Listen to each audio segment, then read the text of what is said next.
Hello everyone, मैं अविनाश आप सबको अपने नए यूट्यूब चैनल नई दिशा में स्वागत करता हूं।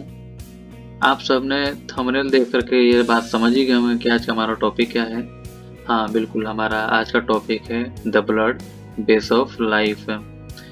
आज के इस वीडियो में हम ब्लड से रिलेटेड इन्फॉर्मेशन को जानेंगे। चूँकि ब्लड हमारे बॉडी का एक सबसे खास हिस्सा होता है, तो इसके बारे में जानना बेहद ज़रूरी है। तो बिना देर किए चलिए हम अपने आज के चैप्टर को स्टार्ट करते हैं। तो ये रहा हमारा फर्स्ट स्लाइड। फर्स्ट स्लाइड में हमारा है इंट्रोडक्शन टू ब्लड। ब्लड हमारे शरीर का एक एसेंशियल कंपोनेंट होता है जो ऑक्सीजन, न्यूट्रिशन और हार्मोन को ट्रांसपोर्ट करता है। यह इम्यून सिस्टम को सपोर्ट करता है और बॉडी से टॉक्सिन्स यानी कि जहरीले पदार्थ को रिमूव करने में मदद करता है। इसका मतलब ये है कि हमारे बॉडी में जो ऑक्सीजन, न्यूट्रिशन या फिर विटामिन्स होते हैं उनको पूरे बॉडी में सर्कुलेट करने का काम किसका है, तो ब्लड का है। इसके अलावा बता रहा है कि इम्यून सिस्टम को सपोर्ट करता है। और उसके अलावा एक और पॉइंट इसमें है कि टॉक्सिन, ये सबसे इम्पोर्टेंट है। जैसा कि हम लोग जानते हैं कि किडनी क्या करता है कि इसको हमारे बॉडी से जितने भी टॉक्सिक मटेरियल होता है उसको रिमूव करता है और उसको बाहर निकाल देता है। तो ये काम आपका जो है ब्लड का भी है कि ब्लड भी क्या करता है कि उसको फिल्टर करता है, उसके बाद वो बाहर निकालने का काम करता है। तो इंट्रोडक्शन ऑफ ब्लड में इतना ही। अब अपने नेक्स्ट स्लाइड पर चलते हैं। ये रहा हमारा नेक्स्ट स्लाइड। ब्लड अब कहाँ बनता है। हाँ, ये बिल्कुल सही पॉइंट है कि ब्लड हमारे बॉडी में बनता कहाँ है। ह्यूमन बॉडी में ब्लड का निर्माण बोन मैरो में होता है। यह शरीर की लॉन्ग बोन जैसे कि फेमर और कुछ फ्लैट बोन्स जैसे कि पेल्विक, स्कल, रिब्स में पाया जाता है। अब इसका मतलब ये है कि हमारे बॉडी में बनता कहाँ है ब्लड भाई। तो जैसा कि आप यहाँ पर देख सकते हैं कि ये रहा एक 25 साल का, यहाँ पर लिखा हुआ 25 साल का एक लड़के का स्कल है और यहाँ पर एक साल से बेहद कम लड़के का एक स्कल दिया हुआ है। ये जो रेड पार्ट वाला एरिया है यहाँ पर देखिए, रेड पार्ट का दे रहा है कि रेड मैरो, यानी कि देखा जाए तो इस बच्चे के बॉडी में पूरे के पूरे बॉडी में सिर्फ रेड मैरो मौजूद है। और इसे यंग वाले जो एरिया है उसमें दिखा रहा है येलो पार्ट का मतलब होता है येलो मैरो। इसका मतलब ये है कि इस पूरे बॉडी में ये एरिया जो दिखाई दे रहा है ये रेड मैरो है और ये जो एरिया है वो आपका येलो मैरो बनता है। अब इसका क्या मतलब है, देखिए आगे देखते हैं। बोन मैरो में स्टेम सेल होते हैं जो red blood cells, white blood cells, WBC platelets का निर्माण करता है। इस प्रोसेस को हेमाटोपोसिस कहा जाता है। अब इस पॉइंट का कहने का मतलब है कि जिस एरिया में रेड मैरो दिखा रहा है इसमें आपका रेड ब्लड सेल्स बनता है और जो एरिया आपका येलो पार्ट दिखाई दे रहा है इसमें बनता है yellow bone, red blood cells और येलो ब्लड सेल्स से। दो प्रकार के ब्लड बनते हैं। अब दोनों का अलग अलग काम होता है पर दोनों एक दूसरे से अलग नहीं है तो एक ही चीज, पर दोनों का थोड़ा सा फंक्शन अलग हो जाता है। ओके, नेक्स्ट स्लाइड पर चलते हैं। ओके, हम आते हैं अब नेक्स्ट स्लाइड पर। ये जो आप एरिया दिखाई दे रहा है ना बॉडी पार्ट का, तो इसमें बता रहा है कि आपका ब्लड बनता कहाँ, यही एरिया है। देखिए आप इसको ध्यान से कि हमारे बॉडी में किस एरिया में बॉडी पार्ट के ब्लड बनते हैं। ये जो आप देख रहे हैं ना एरिया, ये वाला ये आता है आपका रेड मैरो वाला एरिया आता है और ये आपका आता है येलो मैरो वाला एरिया। ठीक है, इनमें क्या दे रहा है कि देखिए ब्लड स्टेम सेल बनते हैं, रेड ब्लड सेल्स बनते हैं, व्हाइट ब्लड सेल्स बनते हैं एंड प्लेटलेट्स का निर्माण होता है। अब आते हैं अपने नेक्स्ट स्लाइड पर। नेक्स्ट स्लाइड में दे रहा है कि work of red bone marrow and yellow bone marrow. अब इसी पॉइंट में हम ये समझेंगे कि जो वहां पर दिखा रहा था रेड बोन मैरो और येलो बोन मैरो, दोनों का काम क्या है एक्चुअली में। रेड बोन मैरो में क्या होता है, यह एक्टिव बोन मैरो होता है जहाँ RBC, WBC प्लेटलेट्स का निर्माण होता है और यह ज्यादातर फ्लैट बोन जैसे स्कल, रिब्स, पेल्विस में और बच्चों की लॉन्ग बोन्स में ही पाए जाते हैं। जैसा कि उस पिक्चर में दिखा रहा था कि बच्चे का बॉडी की पूरा बॉडी जो है रेड ब्लड सेल्स से रेड बोन मैरो ही है, इसलिए वहां पर क्या बनता है RBC, WBC और प्लेटलेट्स निर्माण होते हैं। अब ये हमारा येलो बोन मैरो, ये सबसे इंटरेस्टिंग है। कह रहा कि रेड बोन मैरो का मेन काम होता है फैट स्टोरेज करना। ठीक है, जिसमें शरीर को एनर्जी रिजर्व मिलता है। मतलब ये कहें कि येलो मैरो का काम क्या है, इसका काम है एनर्जी को स्टोर करके रखे रहना, ताकि बाद में कभी जरूरत पड़े तो उसको भरपाई करते रहना। इसका एक सबसे खास रोल होता है, दे रहा है यहाँ पर, जब शरीर को अधिक ब्लड सेल्स की जरूरत होती है, जैसे हाई इंजरी होता है ब्लड लॉसेस के समय में, तो येलो मैरो फिर से रेड मैरो में बदल जाता है और ब्लड सेल प्रोडक्शन में मदद करता है।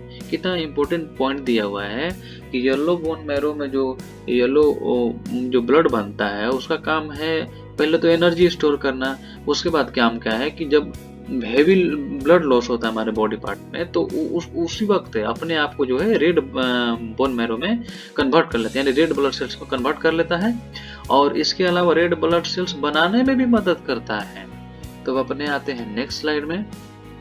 तो ये हमारा है ब्लड के मुख्य 4 प्रकार के कंपोनेंट, यानी कि एक्चुअली में ब्लड हमारा जो होता है RBC, WBC, platelets and plasma. RBC का काम है ऑक्सीजन को कैरी करना, बॉडी के लंग्स में पहुंचाना और कार्बन डाइऑक्साइड को बाहर निकालना।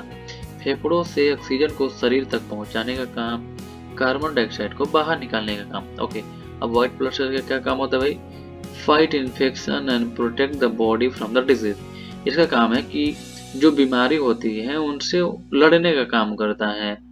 ओके, अब आते हैं हमारा प्लेटलेट्स है, help in blood clotting to prevent the excessive bleeding. अब इसका मतलब है कि जब कहीं कट वगैरह लग जाए या फिर कहीं चोट लग जाए जहाँ पर हेवी ब्लड फ्लोइंग होने लगता है, तो वहाँ पर ये प्लेटलेट्स क्या करते हैं कि उस हिस्से को कवर करने की कोशिश करते हैं ताकि हेवी ब्लड लॉस ना हो सके। उसके अलावा एक और कंपोनेंट होता है हमारा प्लाज्मा। इसका काम है हमारा न्यूट्रिशन को ट्रांसपोर्ट करना, हार्मोन्स को, वेस्ट मटेरियल को हमारे बॉडी से बाहर निकालने का काम करता है, यानी पोषक तत्वों को, हार्मोन्स को, अपशिष्ट को पूरे शरीर में पहुंचाने का काम करता है। अपशिष्ट पदार्थों को नहीं, वो तो बाहर निकाल देता है ना, तो पोषक तत्व और हार्मोन्स को जो है हमारे बॉडी में फ्लो करवाने का काम करता है। अब आते हैं अपने रेड ब्लड यानी कि आरबीसी के बारे में समझते हैं।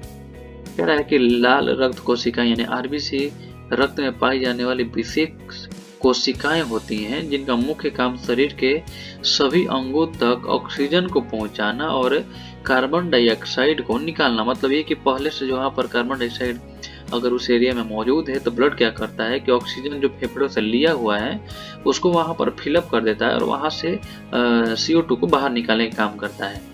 आगे दे रहा है कि इनमें हीमोग्लोबिन नाम का एक प्रोटीन होता है जो ऑक्सीजन को बांधकर परिवहन करता है। यानी कि अगर मैं पूछूं आपसे कि ब्लड का ऐसा कौन सा पार्ट है जो ऑक्सीजन को अपने साथ ले जाने का काम करता है, तो आप कहेंगे हीमोग्लोबिन होता है। वो जो है वही पकड़ता है ऑक्सीजन को और हमारे पूरे बॉडी पार्ट में ट्रांसपोर्ट करने का काम करता है। और हमारे यहाँ पर नेक्स्ट स्लाइड। तो जैसा कि आप सब यहाँ पर देख रहे हैं, ये जो हमारे बॉडी पार्ट का दिखाई दे रहा है रेड ब्लड सेल्स, ये हमारे जो ऑक्सीजन है उनको कैरी कर रहा है और हमारे पूरे बॉडी पार्ट में ट्रांसपोर्ट कर रहा है जहाँ पर जरूरत होता है। ठीक है, हमारे नेक्स्ट स्लाइड पर आते हैं।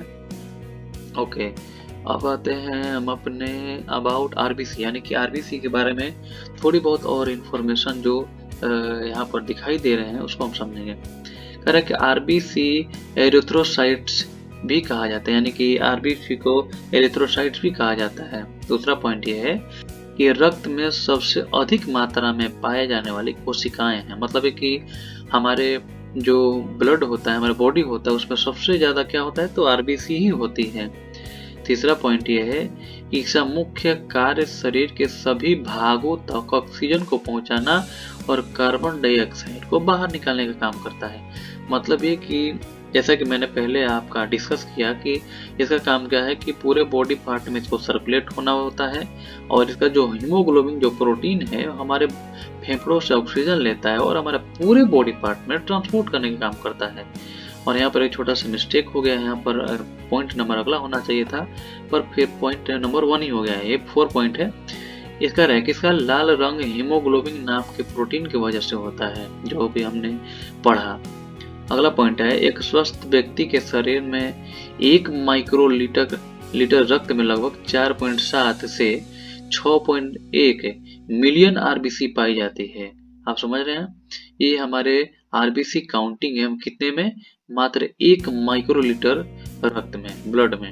ओके, नेक्स्ट स्लाइड में, इनका जीवन काल करीब करीब 120 दिन का होता है, जिसके बाद यह स्प्लीन यानी कि तिल्ली, लीवर में जाकर के ये मर जाते हैं। ओके, अब इस जो पॉइंट है ना, इसका मतलब ये है कि जब भी हमारे ब्लड में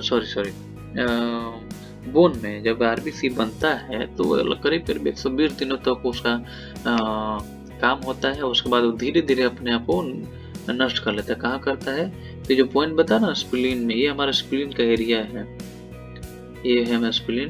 इसी के एक छोटे से हिस्से में हमारा जो स्प्लीन होता है और उसी में जाकर के हमारा जो ब्लड है ऑटोमेटिक जो है नष्ट हो जाता है। ओके, आप अपना आते हैं नेक्स्ट स्लाइड में।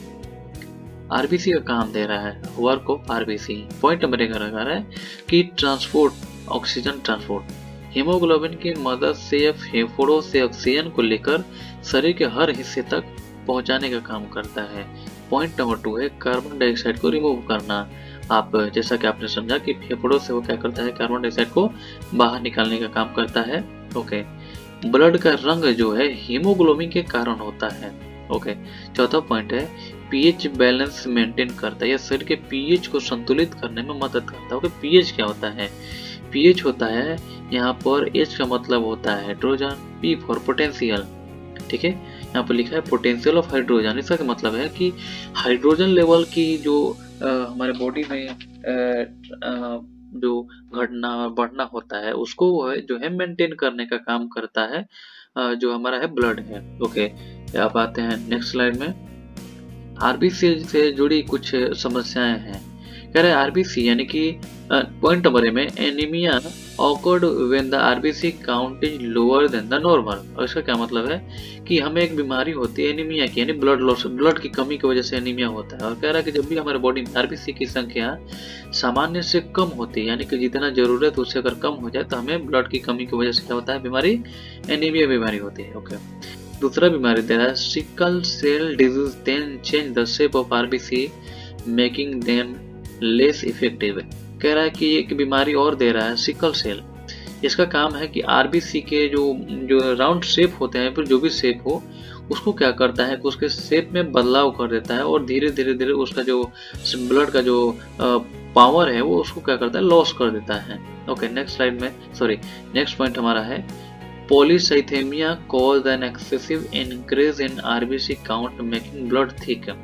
अब इसका क्या मतलब है, कह रहा है कि पॉलीसाइथेमिया नाम का एक बीमारी है और आरबीसी की संख्या अत्यधिक बढ़ जाती है जिससे खून गाढ़ा हो जाता है, यानी कि घटने में भी समस्या, जब हमारे बॉडी में ब्लड कम हो जाएगा तो एनीमिया हो जाएगा और ज्यादा हो जाएगा तो पॉलीसाइथेमिया हो जाएगा। ओके, हमारा चौथा पॉइंट है थैलेसीमिया हीमोग्लोबिन के उत्पादन को कम कर देता है जिससे एनीमिया हो जाता है। ओके, अगर मैं कहूँ कि फर्स्ट वाला जो बीमारी है किसकी वजह से होता है, तो यहाँ पर दे रहा है एक पॉइंट कि थैलेसीमिया नाम का कोई एक बीमारी है, उसको क्या करता है कि हमारे बॉडी में जो ब्लड बन रहा है हमारे हड्डियों में, उसको क्या करता है कि ब्लड तो बनता है, ब्लड जैसे ही बनता है और हमारे हड्डियों से बाहर आता है तो थैलेसीमिया क्या करता है कि उस ब्लड को तुरंत उसी वक्त खराब कर देता है। अब खराब ब्लड तो हमारे बॉडी में फ्लो होगा नहीं, तो उसको वो किडनी क्या करता है कि फिल्टर करके उसको बाहर निकाल देता है। और जैसा कि उसमें हमने देखा कि एक किडनी में एक और पॉइंट होता है जिसको स्प्लीन कहा जाता है, वहां से उसको क्या करता है, उसको निकाल करके बाहर फेंक देता है। ओके, पांचवा पॉइंट क्या है हमारा, haemolytic anaemia occur when the RBC break down faster than they are produce. कह रहा है कि हेमोलाइटिक एनीमिया तब होती है जब आरबीसी उत्पादन से अधिक तेजी से टूटने लगता है। मतलब ये कि आरबीसी हमारे बॉडी में जो हड्डियों में बन रहा है और बनने के साथ ही वो जैसे बाहर है, मैं बताया ना कि थैलेसीमिया क्या करता है, उसको जैसे ही उस हड्डी से बाहर निकले तो उसको पकड़ करके उसको वहीं पर खराब कर देता है। तो हमारा इस पॉइंट में, इस स्लाइड में बस इतना ही। अब आते हैं अपने नेक्स्ट स्लाइड में। तो इस वीडियो में बस इतना ही, मिलते हैं अगले वीडियो में सेकंड पार्ट को लेकर के। अगर आपको ये वीडियो पसंद आया हो तो हमारे चैनल को लाइक करें, सब्सक्राइब करें और बने रहें हमारे साथ। तो आज के लिए बस इतना ही। Very very thank you.